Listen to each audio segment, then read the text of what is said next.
Welcome to the deep dive. Today, we're tackling a really interesting question, one I think a lot of us think about. Mhm. How does the ancient wisdom of the Bible actually connect with our super modern, tech-filled lives? Yeah, it's a big one. So this deep dive, it's really for you, the listener who's curious, wants those key insights, Yeah.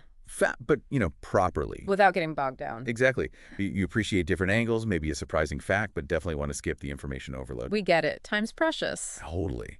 You actually reached out about the relevance of Scripture in our digital world. So our mission today, explore that. We're diving into core biblical ideas kind of sparked by that pasted text you sent, particularly Daniel's thoughts on it all. And see how they resonate or maybe clash with how we use technology now. It's a really vital conversation, I think. Technology is just everywhere. It really is. So where do we start? Maybe right at the beginning. That's right. Genesis. That sense of humans as well, creators, but also having responsibility. Spot on. Let's look at Genesis 1.28. That line about fill the earth and subdue it and have dominion.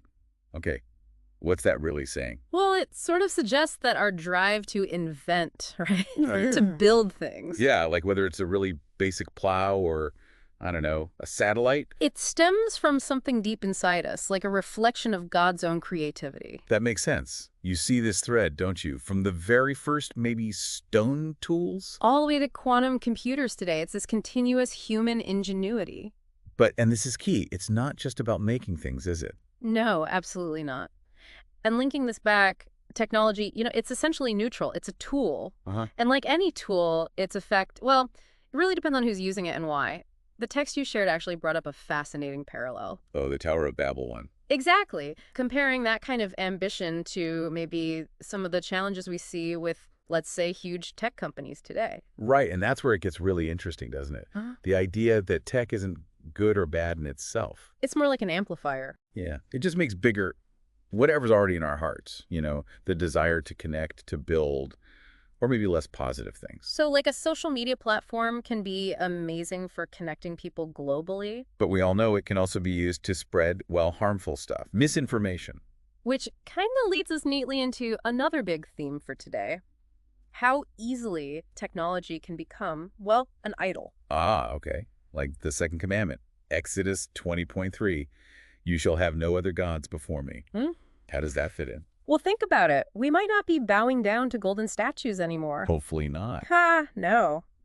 But the text argues pretty convincingly, I think, that our shiny screens, that constant craving for likes, for It validation. can function in a really similar way. Exactly. It Oh. even mentions Romans 1.25 about people ending up worshiping created things instead of the creator. So the phone becomes the idol, in a sense. It could, yeah. And these modern idols, they don't demand like burnt offerings, Right. but they demand something else, something incredibly valuable. Our attention. Our attention, absolutely. And our time. Those constant pings, the notifications, the urge to just check. It taps into that need for approval too, doesn't it? Mm-hmm. And all of that, it eats up time and maybe subtly shifts what we value most.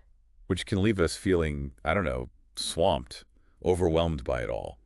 And that brings up the need for discernment. Yes. Proverbs 4.7, get wisdom, though it cost all you have, get understanding. That feels incredibly relevant now, doesn't it? Especially with just the sheer volume of stuff online. How do you even start to get wisdom with that constant flood? That's the million-dollar question, isn't it? Because the algorithms, they feed us what they think we want. Which often just confirms what we already believe. Right. And misinformation spreads like wildfire. It's so easy to just passively scroll, to absorb without really thinking critically. Guilty as charged. I've Yeah. definitely done that, just letting the feed wash over me. We all have. But the text points towards 1 Thessalonians 5.21. Test everything. Hold fast to what is good. So it's a call to be active, not just passive consumers. Exactly. To really evaluate what we're seeing, what we're reading. And that evaluation, that testing, Mm-hmm. it must apply to how tech affects our relationships too, right? Our community. Oh, definitely. Hebrews 10.24-25 talks about stirring each other up to love and good works, not neglecting to meet together. Yeah, I love that verse. But it feels like there's a real tension there. Tech promises connection. And it does connect us in certain ways, let's be fair. True. But sometimes it feels like it delivers loneliness instead. Yeah. You can have thousands of friends online. And feel completely isolated. The text nails this, I think. It contrasts like chat rooms with real face-to-face talks. Or emojis versus actual complex human emotions. Yeah, or just having followers versus having, a few genuine friends who really have your back. It's that difference between just being connected, maybe superficially. And belonging to a real community, technology can be a bridge, for sure, especially over distances. But it can't fully replace being physically present with people. I don't think so. Not that messy, sometimes inconvenient, but ultimately essential face-to-face stuff. That's where a lot of the richness is. Okay, let's switch gears slightly.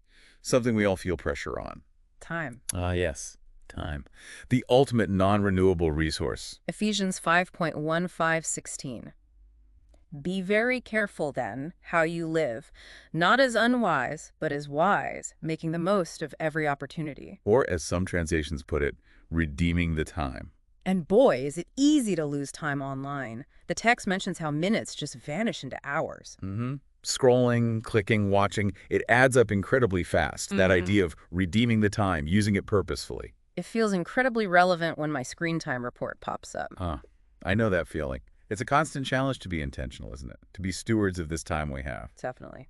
Okay, another area the text highlights is integrity, especially in those maybe hidden corners of our digital lives. Right. It brings up Jesus' words in Luke 8:17, "For there is nothing hidden that will not be disclosed, and nothing concealed that will not be known."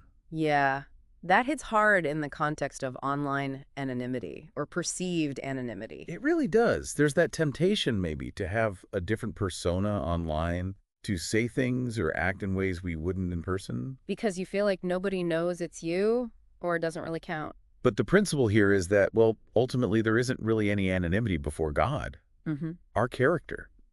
It's who we are when no one's looking. Including when we're behind a screen. Exactly. Our browsing, our private messages, how we engage in forums. It all reflects our true character. That's a powerful thought. Integrity isn't just for the physical world, it's for the virtual one too. Who you are behind the screen matters deeply. So we've covered quite a bit: creation, idolatry, discernment, community, time, integrity. Is there a final piece? Yes, the text finishes by looking outwards, actually, towards mission.